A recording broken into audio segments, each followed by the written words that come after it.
when I was graduating from college, I remember shortly before the graduation having this dream of that I was in this small cabin and I was packing the suitcases and getting ready to go. And then I picked up my suitcases and went out on the porch of the cabin, which I realized was situated in a desert in the middle of nowhere. And I kind of feel that happened with COVID. I was all dressed up and ready to go, and there was nowhere to go. Welcome to the Zami Nobla National Organization of Black Lesbians on Aging podcast. We are your sound source for Black lesbian herstory. I'm your host, Angela Denise Davis. It is my pleasure to present a conversation with Deidre McCalla, a landmark in women's music, a gifted singer-songwriter, and someone who has been in the soundtrack of so many of our lives. Today we talk with her about her early years in New York, her emergence as a singer-songwriter, her herstory as a landmark of women's music, and things she's learned since the COVID pandemic. I am Deidre McCalla, and I am 68 years old. And I am very blessed and graced to have made my way in the world as a singer, songwriter, guitar player. Well, we are glad to have you on the Zami Nobla podcast. This is a long time coming, so we're excited about our conversation. I'm glad to be today. here. Thank you. Let's start with you telling us a little bit about where you grew up and the role that music played in your childhood. I grew up in the New York City area. I was actually born in Darlington, South Carolina. The first few years of my life were actually lived in Atlanta, right here. And probably when I was about probably 5 or 6, my mother moved my brother and I, my mom was a single mom, up to New York, where prior to becoming a parent herself, she had lived a number of times and decided that the family would be better off up there. So she moved us, and we lived in the borough of Queens. My brother was 7 years older than I was, and especially in the 60s and such, it was the Motown was the sound of the household and of a great deal of popular music. My mother, of course, everybody had record albums and stuff in the house, so she would play those. And in fact, I remember one time there was a show and tell or whatever in grade school. Somehow or another, I don't know if the teacher sent home a note or my mom, or I was having a conversation with my mom, and she asked why I hadn't brought anything in. And I said, well, they want some classical music, so we don't have any. He goes, what do you mean we don't have any? And she dug through her record collection and pulled out Tchaikovsky's Swan Lake. So, sorry, Mom, I didn't know it was there. So music and my earliest memories a lot of times is of singing popular songs while cleaning the kitchen and doing dishes with my mom. We did a mean version, especially of Let It Be. All right. And if you remember the Frank Sinatra tune, Something Stupid, I stand in line until you think you have the time. We would do this duet, and then I go and spoil it all by saying something stupid like I love you. And, passion the dishes back and forth. So in that sense, there was a love of music in my house, but my mom, my brother did not play an instrument. When I started 7th grade, there was an opportunity, because I was starting at a new school, to take music lessons. Mm-hmm. And my mom arranged for me to take piano lessons, which I did for a couple years, and then stopped after 2 years of lessons, what I really wanted, actually. And I don't know, maybe I'll take it up someday, even at 68.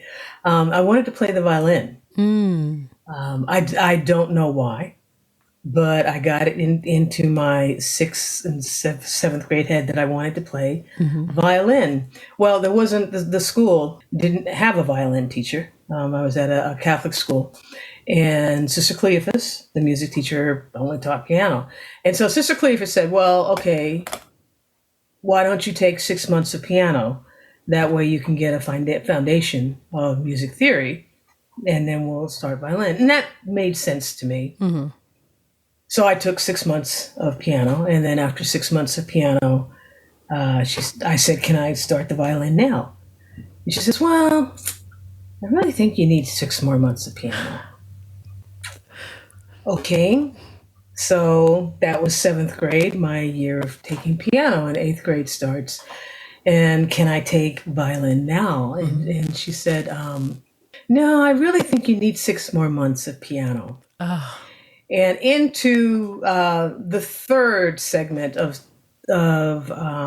6 more months of piano, I really just got frustrated and fed up.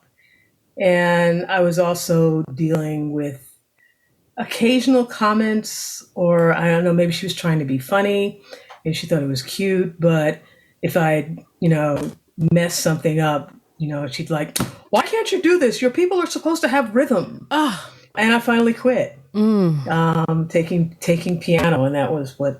So in eighth grade, Wow.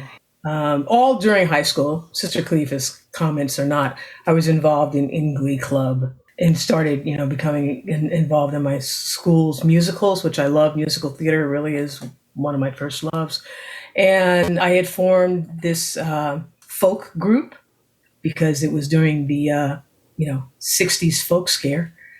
It was me and my best friends, Geraldine and Sue Melly. Sue Melly was one of these people, you never just said Sue, you said her whole name, Sue Melly. And Sue Melly played guitar. And I began to think, well, there's three of us here, six hands.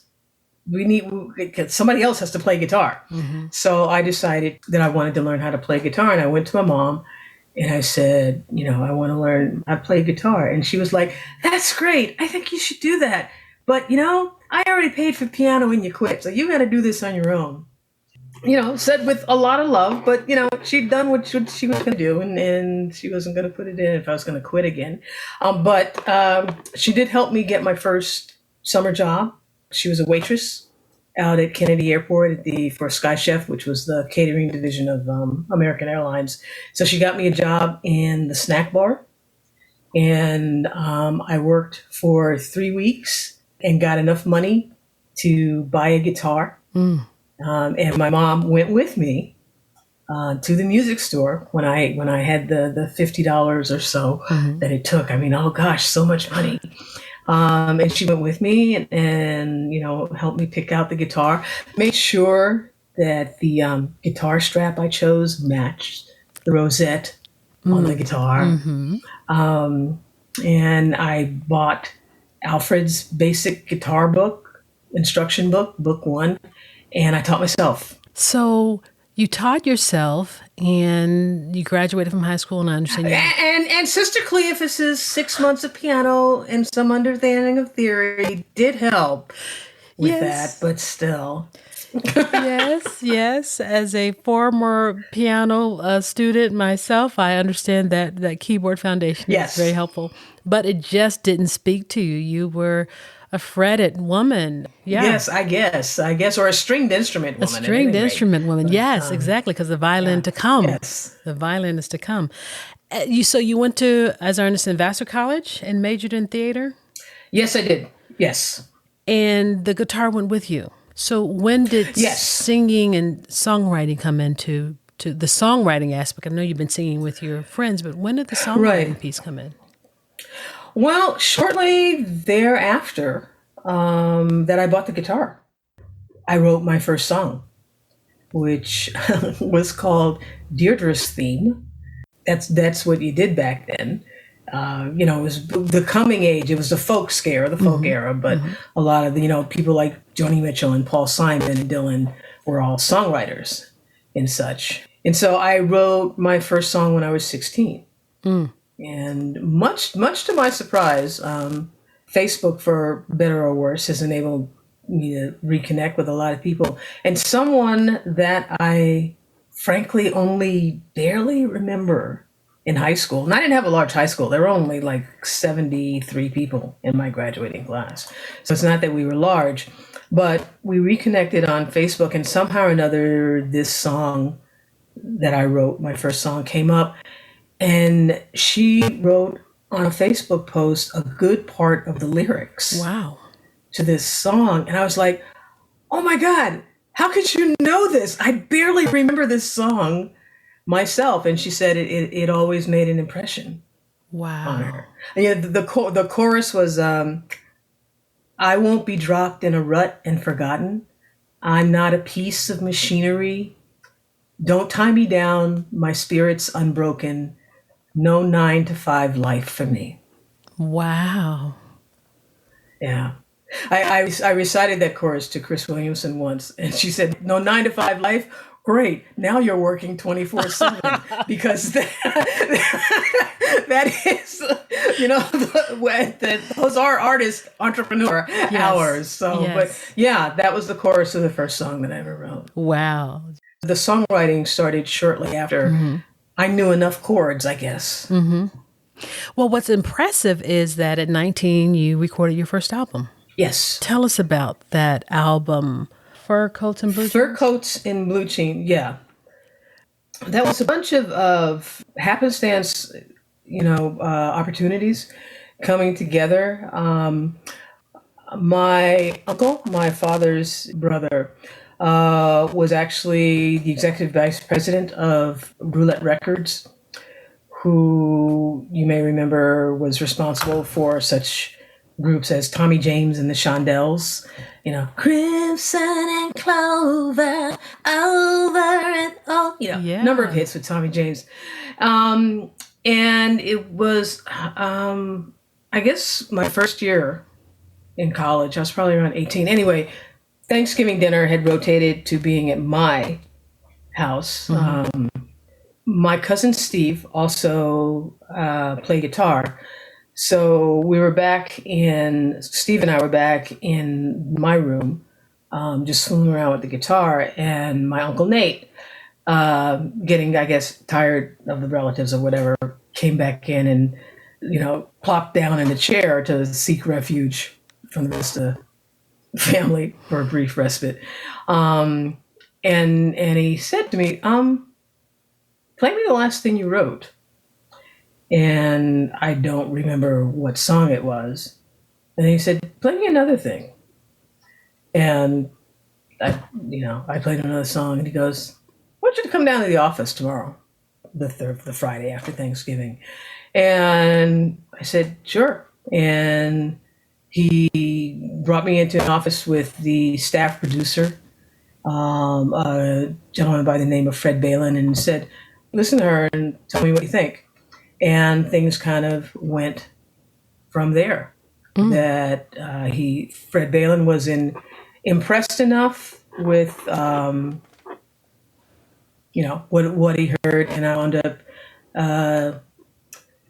doing an album with Roulette Records on the Roulette label, and it took about a year and a half to get done because I was still in school, and that was definitely the priority at the time. The album cover was shot up at Vassar. The cover, the title, Fur Coats and Blue Jeans, was actually taken from a remark I made on being at Vassar. I was on there with a significant scholarship, but it was a Seven Sisters Ivy League school, so the majority of people, students there, were fairly moneyed. So they had their fur coats, but they were also pretending or aspiring to be hippies, so running around with their torn blue jeans on. So I made some remark about going to school with people in fur coats and blue jeans. And the album cover was me in my dorm room. We found a fur coat and then blue jeans and kind of a sultry look. And what I always thought significant was, like me trying to clear up the rear of this picture here. I guess we didn't do too much of that type of policing with the album cover. And sitting very prominently is a roll of toilet paper. Um, in the back. So I always thought that that was an appropriate statement. But also, it was a college dorm room. It was a time when the legal drinking age had been lowered to 18. And there were tons of wine and liquor bottles in the Wow. back of the background. And that's what my mom noticed. She goes, "What are all those?" Whoa. So busted, you know. But yeah, that came out so my sophomore year. And it was an interesting experience making an album for a major label at that time. I think it took a lot of glitter out of my eyes. Because I saw, number one, the tedious process of aspect of recording an album. I experienced somewhat the alienating part of recording an album. And in fact, I told Diane Davidson this story. Diane and I are about to go into the studio. She's going to be producing the CD I have coming, starting to record next month. But I told her my initial recording experience was this album, Fur Coats and Blue Jeans. For the very first session, they brought in a wonderful arranger, a man by the name of Lee Holdridge. He had arranged hits for John Denver and Neil Diamond. So very well known, but very respected. They brought in Crackerjack studio musicians, and Lee arranged the 3 songs on an album for the only album that I had written. And this one song in particular, you know, the band rehearsed it a little bit and then they were ready to go. And as the vocalist, you know, you're isolated off in a booth so that you don't leak into, you know, the other microphone. So I was kind of off in this little nondescript corner with partitions all around me. And the band starts playing and I don't come in. The producer stops. He goes, "Okay, well, let's try that again." So they play it again, and I still don't come in when I'm supposed to. And producer Fred Balin goes, "Deidre, is there a reason you're not starting to sing?" And by that time, in my little shuffled off corner of the world, I was practically in tears. And I said, "I think come in because I can't. This song, he erased it. I don't know where I'm supposed to come in anymore." You know, and I was just like, I don't even recognize this tune. They did instruct me where to come in. We figured it out. And much to Fred Balin as a producer's credit, he realized this really isn't working for her to work this way. So he kept, for the rest of the sessions, he kept the Crackerjack studio musicians, but he got rid of the arranger. And we just worked out the arrangements with the musicians and myself in that kind of direction. So I learned, like, you know, kind of like the veil of what it means to record an album was taken away and reality set in. And I think that really gave me a very healthy perspective on the music industry for the rest of my life, and kind of directed my choices.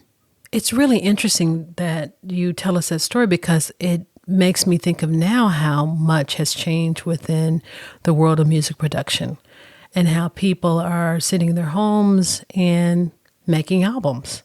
And the whole shift in terms of who controls what, how it's produced, how it's arranged.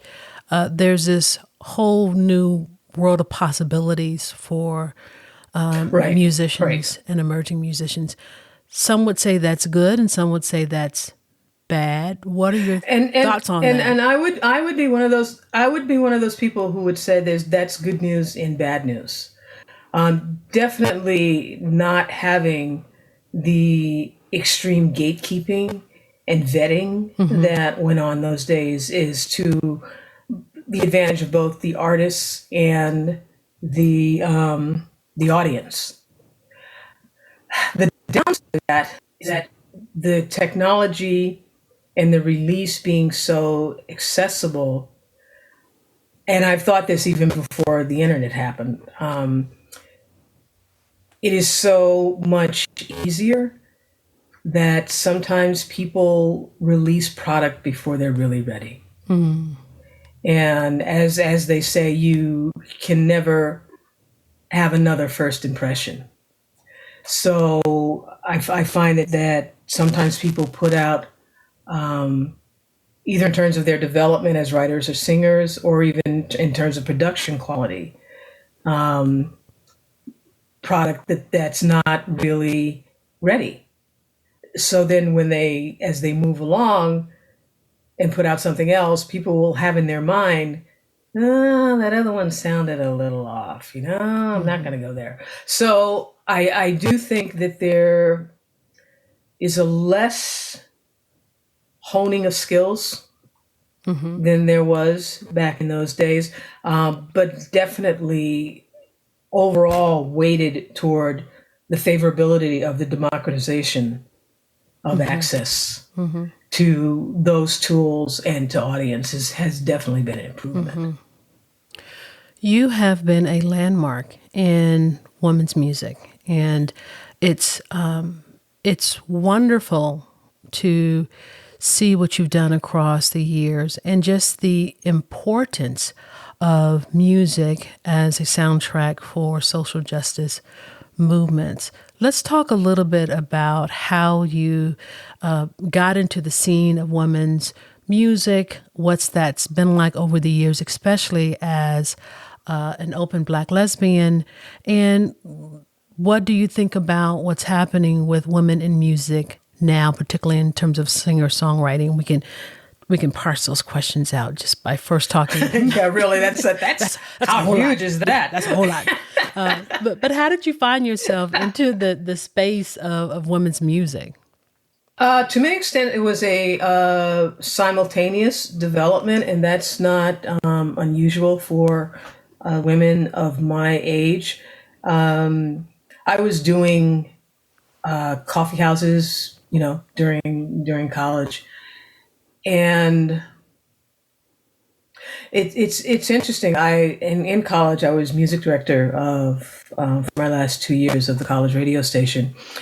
One of the radio shows we had was one of the DJs was, as they were called back then, was a woman by the name of Joellen Wolf, and she started bringing in and playing Meg Christian's album. So this would have been, I graduated in 75, so this was 74, 75. And also Chris Williamson. And interestingly enough, Joellen is the sister of the other producer that I'm about to go into the studio in a couple of weeks, Julie Wolf. Wow. Joellen is her older sister. So Joellen and I knew each other in college. And, Joellen started telling me, is it okay if I play this album? I was like, yeah, sure. Great. So women's music was just starting to happen then. And on my very, very last day of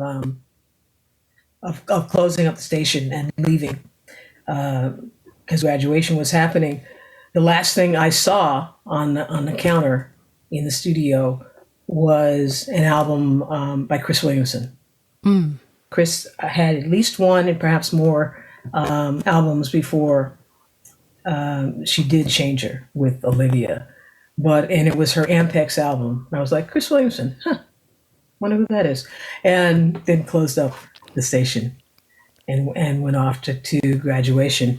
One of the things I had done with my partner in crime, a woman by the name of Debbie Rubenfeld, who was my best friend in college, and she was program director of the radio station, was that we had the radio station pay for a concert that we produced, that we brought in a group called the Deadly Nightshade, I don't know if you're familiar with them, but they were a 3-woman group on RCA Records.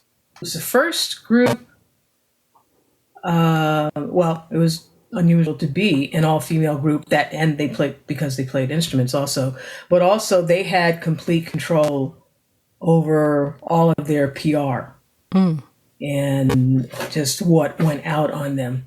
So they were, the feminists on RCA. And so we brought the Deadly Nightshade in to do a concert that, conveniently enough, I did a set opening, and then another group associated with the radio station also did an opening. So it was like this little day-long festival that we had. Deb and I weren't sure who was coming to the concert. We thought that they were awesome and that the rest of the college would think so also. Well, the rest of the college didn't show up, but all of these women from the town and from the area who were, we could tell we were lesbian. I was a lesbian, Deb was a lesbian. It was like, wow, where'd they come from? That's awesome. And, financially it was a bust, but we had a grand old time. And after graduation happened, Deb and I decided we were going to travel cross country. I was going to be the singer-songwriter. Deb was going to be my manager. And we wound up buying a sound system from the Deadly Nightshade. And they were, we went down in New York to do the transaction. And we were back in the dressing room, and their manager, Ron, said, "So are you going to this festival in Illinois?" And we said, "What festival in Illinois?" This was May.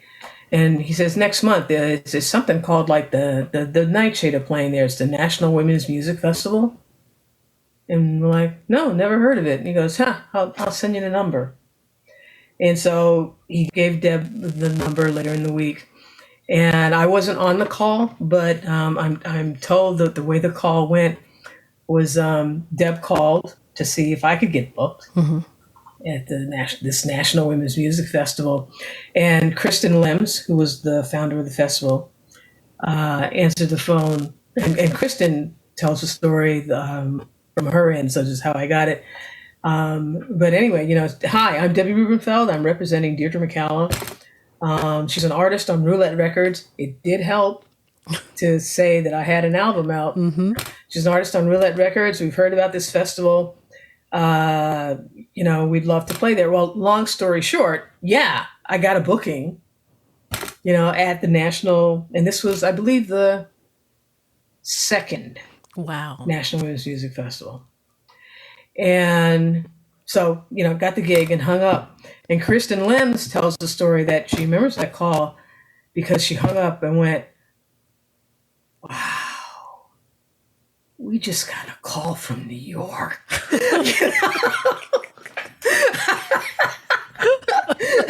This is gonna be awesome. And so and so Deb and I were planning to actually somehow or another make our way in fame and fortune out to California in traveling in her 1964 Buick station wagon. And our first stop out there was to Champaign, Urbana. Wow. And the second National Women's Music Festival, where we learned of the Meg Christians and the Vicki Randalls, because I had to keep saying people, "No, I'm not Vicki Randall." We all look alike. But yeah. So that festival, and so it was a time when, I guess by that time, I think Olivia had released a changer, and the change, and there was this wonderful, I don't want to say bonfire because it sounds like too destructive, but I need something as combustible and fiery of the coffee houses that were springing up around women's music coffee houses, and the producers that were bringing people in, and the distributors who were making it possible to get the music. And so there were a lot more women's bookstores back then. And I remember at that festival that there was a flyer The festival was in June, if I recall correctly. And there was a flyer about another festival that was starting up in August that was going to be in Michigan. And what was significant about this festival is that it was going to be for women only and out in the woods. The National has always been on a college campus, and this was going to be out in the woods. And Deb and I kind of looked at this flyer and said, out in the woods, women only? That's not going to work. So,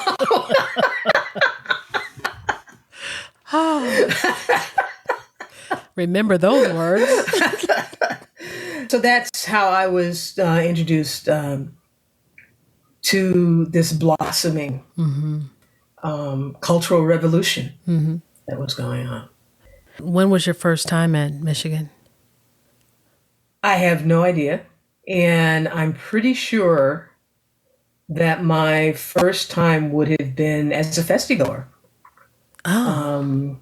Because there were years that I played, and there were probably many more years that I very happily went as an attendee, because it was quite an experience to be there. I remember a lot of mud. Okay. Towards the later years, it got considerably more comfortable. But gosh, I remember I was lovers with the philosopher Sarah Hoagland for many, many years. And one year we went and we had found this tent that was really a long plastic tube that you were able to set up in a triangle. Somehow or another, it's staked down. And, plastic doesn't breathe. And it was drippingly, sweatingly hot in that. And I'm remembering the year, I don't want to say it was a hurricane, but it was a severe storm went through, again, in the early years. And I remember a bunch of us out near the stakes where this huge community tent was, holding on to the ropes so that it wouldn't blow away. And at that same time, this particular time, there was a woman who was totally freaking out that this storm was happening. And she was running through the campground going, "They're trying to destroy us. The world is ending. The world is ending." And the festival caretakers, in their loving and festival way, didn't want to restrain her but needed her to stop. So they were following behind her with a bullhorn going, "Don't worry, we got everything under control. We are taking care of this person," and trying to be. But that's what that community was. We were creating something new. We were trying to care for each other to create a new reality. Where to be at a festival, I'm kind of a shy person. I'm not sure I ever took my clothes off, but to be in a place where you could, if you wanted to, and even if you didn't want to, you could appreciate the variety and the beauty of all women's bodies, and to see such a mixture of women coming together. More so back then, you had to volunteer sometime because that's how the festival survived. So whether you were working on garbage or helping feed the thousands of women that were there and preparing the food over coal, pit fires, or that, it was the Michigan Women's Youth Festival was just a tremendous undertaking of our lesbian will to make it happen. And it was amazing. What was it like in terms of diversity of women of color in that space? Probably better there than in individual towns for the most part. It's not really, it was never really a concern for me as it was for other women. And I'm not entirely sure why that is or was. When other women of color would call attention and therefore call my attention to how they felt not included or disenfranchised by the actions of either festigoers or the promoters themselves. I could see what they were saying. A lot of things frankly tend to go over my head. And something has to be really, really, really, really blatant for me to notice. I tend to have a very, to use a white image, Pollyanna type approach to the world. And a lot of times don't see what's going on. Even back at my high school, which I was actually the first Black student to ever attend. I started at not just high school, because I started there in what is now called middle school, junior high back then, but started in 7th grade at this school, the first Black student ever to be there. And not feeling really much of a difference. Again, I think there was, and it went over my head. There were a few things later in my schooling to give you an idea of how blatant something has to be before I see it. I think it was a sophomore or a freshman, and a friend of mine was running for student council president or something like that. And by that time, there were 2 other Black students older than me at the school. So we thought it was funny that we put a sign up that said, the Black Students Union supports Faith so-and-so for student council president. And it was immediately taken down. Any other election sign was fine. I was just like, okay, so I caught that one, as to where whatever nun took them down, where they were coming from. And again, I didn't hear this till afterwards, but those 2 Black students,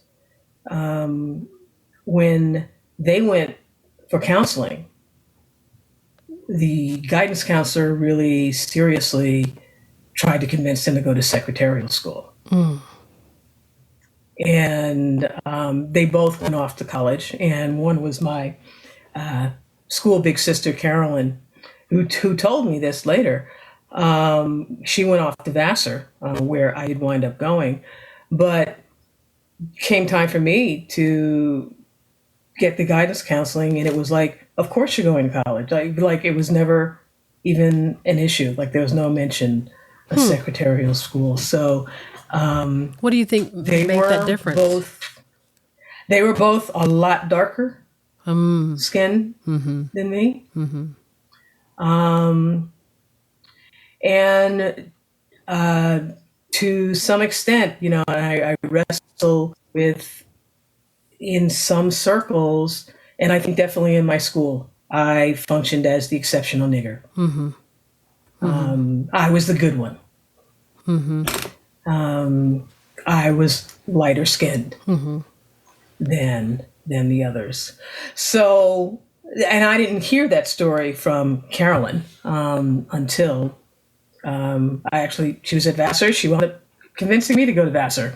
And, she told me that her and Phyllis were both, told that they should be going to secretarial school. Wow. Instead of aspiring for college. And so I was like, wow, I'm really surprised. So things have to be really blatant. So I tended not to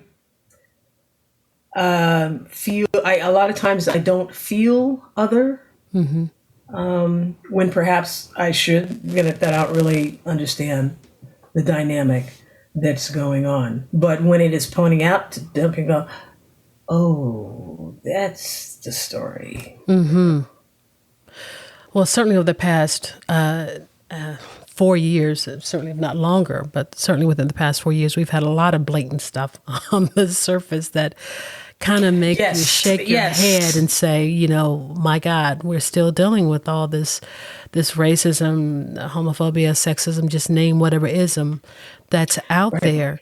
Right. 40 years later, who you are now, the world in which you live now, as you look back upon your role, your place in women's music as a Black lesbian, many times being the only Black in those circles or wherever you were, how do you reflect upon those years and your role within that space? I think that I've always had an interesting role, or I'm not even sure I would use the word role, but a placement in that space. To a certain extent, my music is not what is stereotypically categorized as Black music. It's changing now, but very few Black women play acoustic guitar.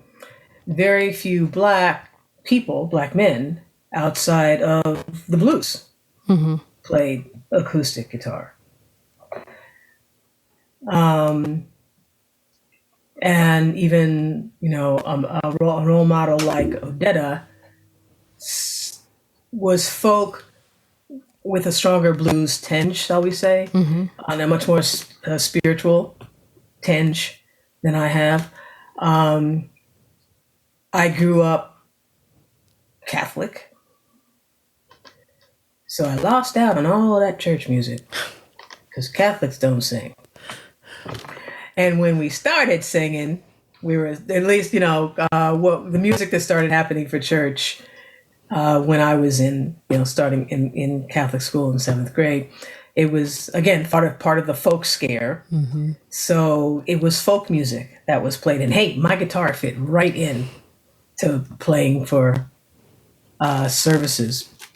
And by that time, even though, as I mentioned, I have a strong foundation in R&B from listening just to the music in my house, which is why I think among contemporary singer-songwriters, I have a stronger sense of rhythm and using a backbeat in songs. And I really do think that the music that we listen to from tweens until our early 20s are really what form the soundtrack and what counts as music in our lives. So by that time, I was listening to white FM radio and Joni Mitchell and Dylan and Paul Simon and Eric Anderson and Crosby, Stills, Nash and Young. And so that was really the foundation upon which my own songwriting grew. That was the nurturing in the ground. And that has created, who I am musically. So that in terms of, to bring it back to the question of, what is my role? I am a Black woman, light-skinned African-American woman who does not do music that they expect to come out of me. I don't do blues. I'm really bad at doing blues. I really think Diane Davidson and Teresa Trull both stole my voice somehow up in heaven before we were all born, because I got their voice. Walk me down to the river, let the water wash over my soul. This has been a long, long journey. I am finally going home. I am finally going home. Lift my heart to the sky. It's a sweet, clear morning, children, please don't cry. I've lived my life, I've had my fun. A new day dawns with every fading sun. Walk me down to the river, let the water wash over my soul. This has been a long, long journey. I am finally going home. We all have. There are times I feel that I'm not perceived for what I do. There is a cohort that's expecting a Black woman to be doing Black music, whatever that means to them. Mm-hmm. So sometimes I feel I have gotten bookings because my skin is Black. And sometimes I don't get bookings because my music is not Black enough. And then sometimes I really, truly am heard, and that I am Deidre. And that from the time of the Fur Coats and Blue Jeans album, that has been a tension, a dichotomy. They sent this young kid with a small car load full of albums. There were 2 releases at the time. One was a white pop group and the other was me. And they said, go across the country and hit the DJs and get them played. And what he reported back to me was happening in my case is some of the white stations would look at the cover and say, oh, we don't play Black music, and just not deal with it. Mm-hmm. And by the same token, the Black stations would go, oh, great, another sister. And, give it a spin, and pre-listening to it and goes, she sounds white. And therefore not playing. Mm-hmm. So it cut both ways back then. And I think it still does. Mm-hmm. Mm-hmm. I'm not always meeting people's expectations. Are you comfortable with that now at 68 as opposed to when you were much younger and understood this was what was going on? What I am comfortable with is that I am the best Deidre McCalla there is on the planet, bar none. And I do what I do.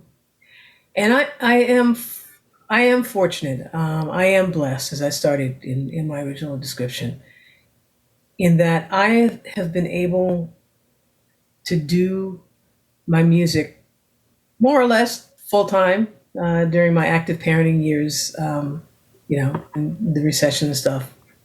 I did have to take other jobs. But for the most part, I have gotten to earn my living by getting up on stage and singing my heart and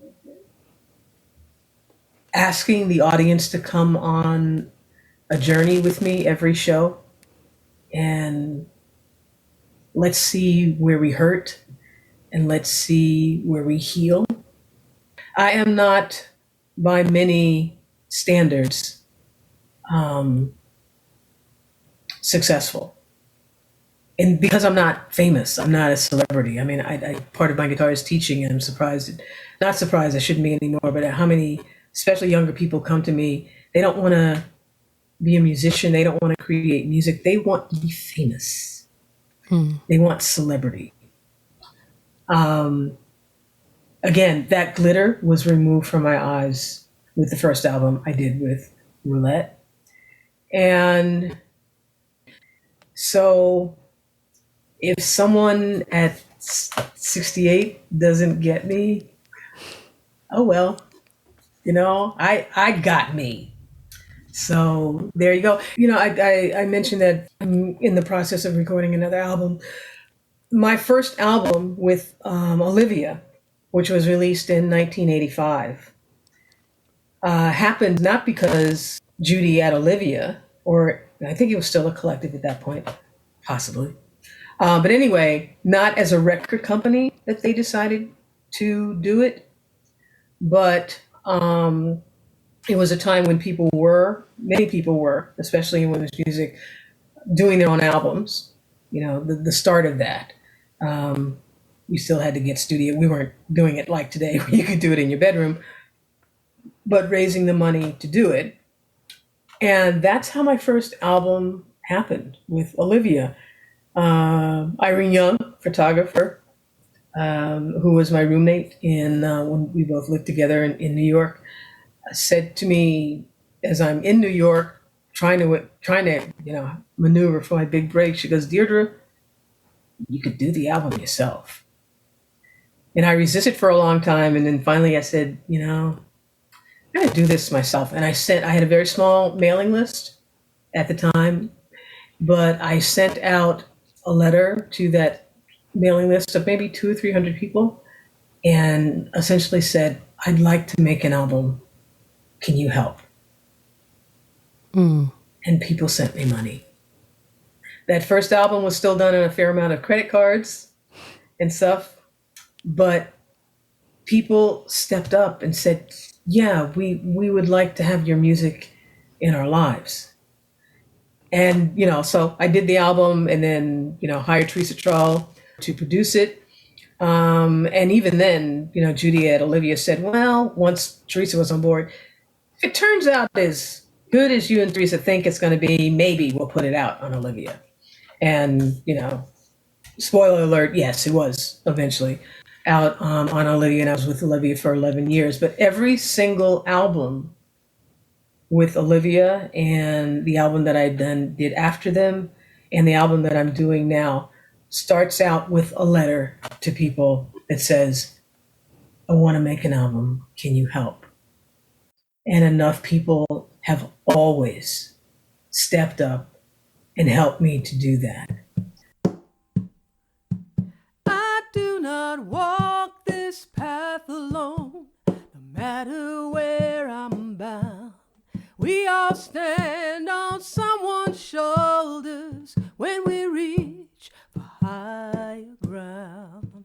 My mama taught me right from wrong. She was my first rhythm, my first song. And through my father's knowing gaze, I marked the measure of my days.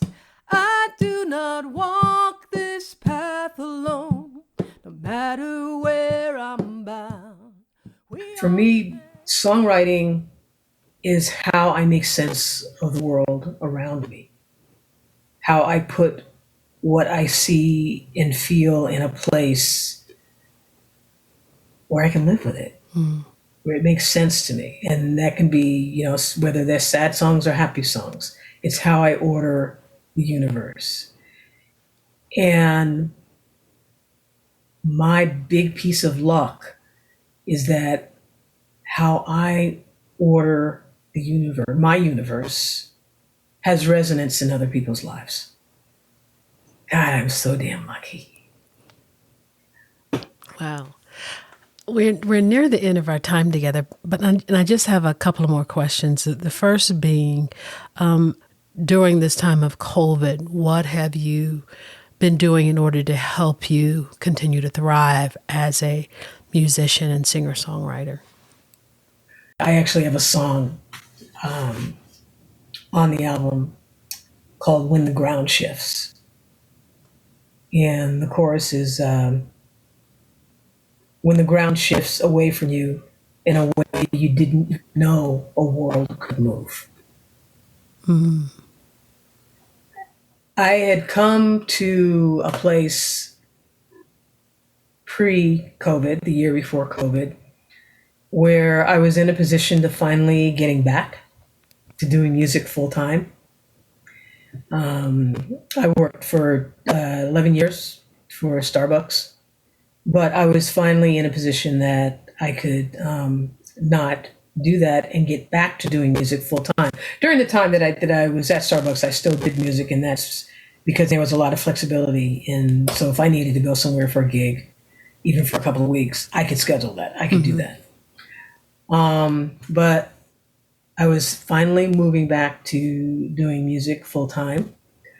In 2019, I had done a number of music conferences and had showcases that went extremely well.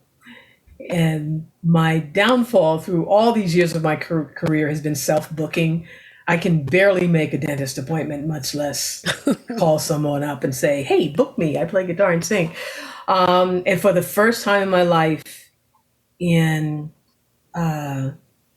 from those conferences that went well in 2019, I had put together like a 2-week tour in September in 2020.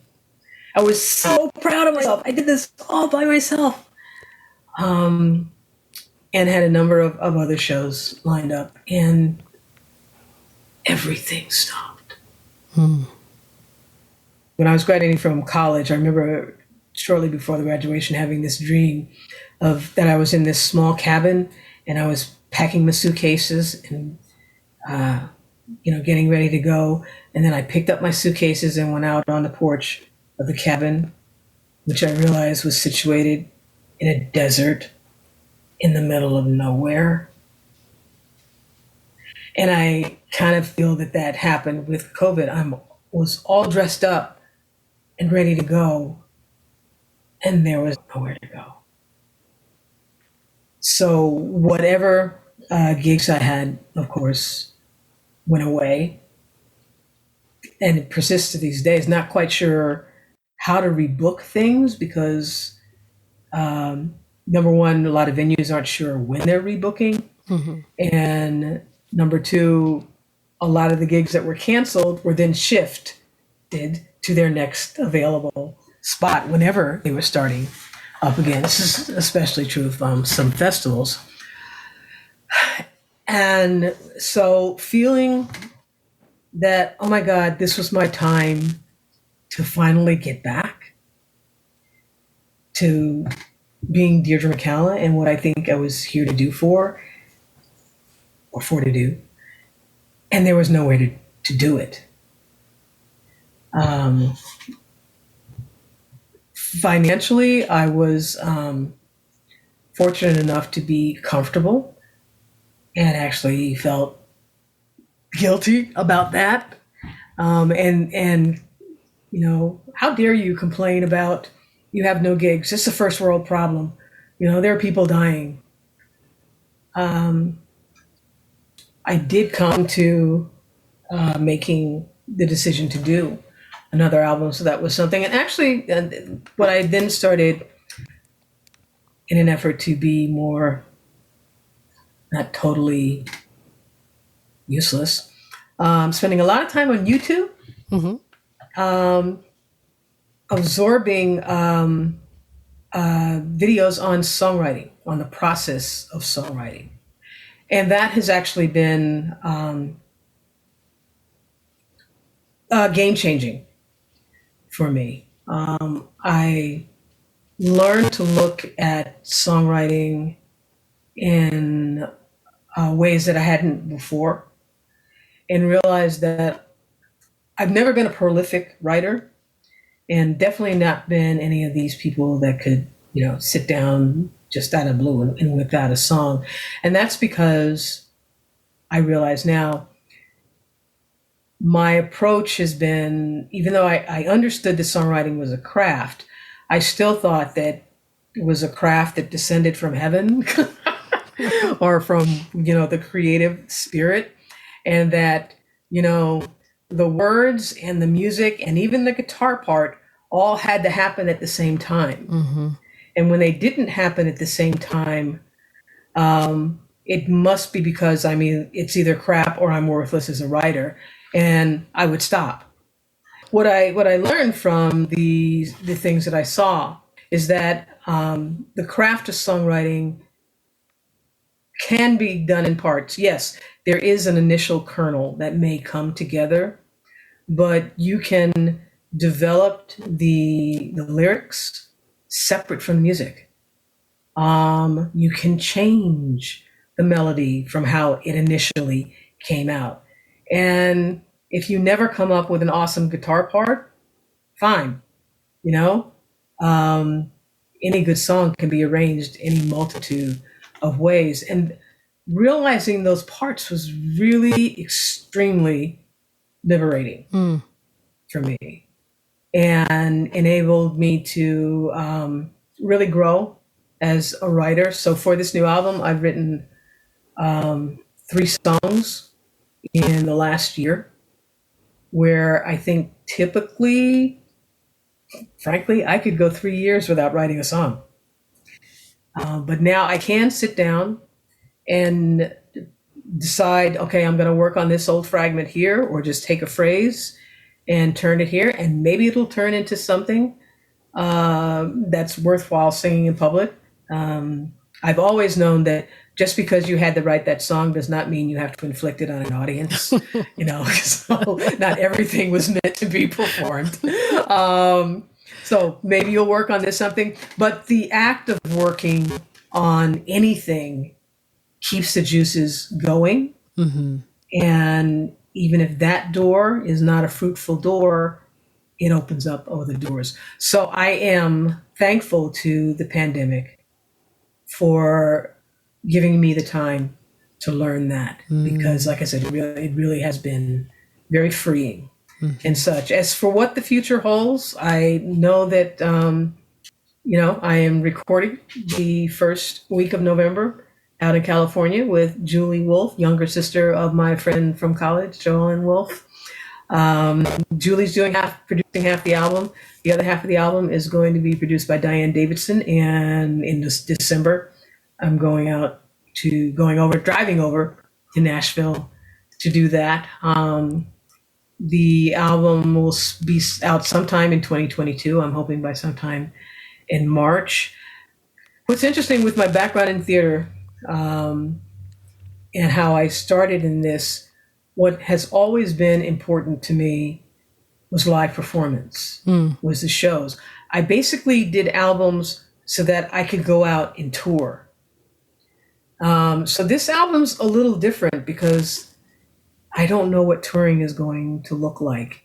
And it's not going to bring me shows like albums have in the past. I realize that there are most of the albums that I listen to, the music that's important to me, I have never heard that performer live. Yet the music is part of my life. And I guess I never really considered my own music having that function in someone else's life. Like, I always had to be there at some point singing it to them in order for it to matter to people. That's not necessarily true. So I'm hoping that post-COVID, as we get more post-COVID and live shows come back, because that being with the audience and connected in that way is what I love the most. But I think COVID has also taught us we have to just look at what is presented before us and move accordingly. In life, when we do that 24/7 work on being who we are and showing up fully as our most authentic selves, you can't help but to be a gift to the world. And that's the way I think of you. And I just thank you for being part, Deidre McCalla, of our Black lesbian herstory. Thank you. Conversations like this are always enlightening for me. So thank you.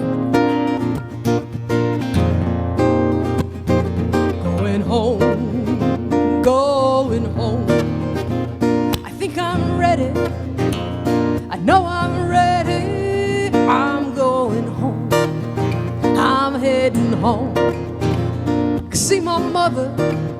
For me, there's no greater joy than seeing someone who authentically steps up to the mic of life and gives the world what they've been blessed to bring to the world, regardless of who is sitting in the audience. Deidre's conversation with us today, where she was open and honest about all of the things she's wrestled with in music and singing and songwriting, and how she's been just such a landmark in women's music. It's been a real gift to be in conversation with her, and I thank her for that. I thank her for that because she is a lesson to so many of us about going out and doing your work and continuing to do it and finding joy in it. Aren't you glad she didn't stick to a 9-to-5, but took part in that 24/7 of life by doing her work and showing up? Yes, yes, yes. I hope you're showing up. Wherever you are, whoever you are, whatever work you're doing, I hope you are showing up in the world in the fullness of your authenticity. Well, my friends, thank you for joining us. As always, leave a comment wherever you listen to the podcast. If you have an idea or question or you want to get feedback, hit us up and be safe. Take care of yourselves. And as always, have a sweet one. Sweet baby, sweet baby, won't you call my name? Hey, sweet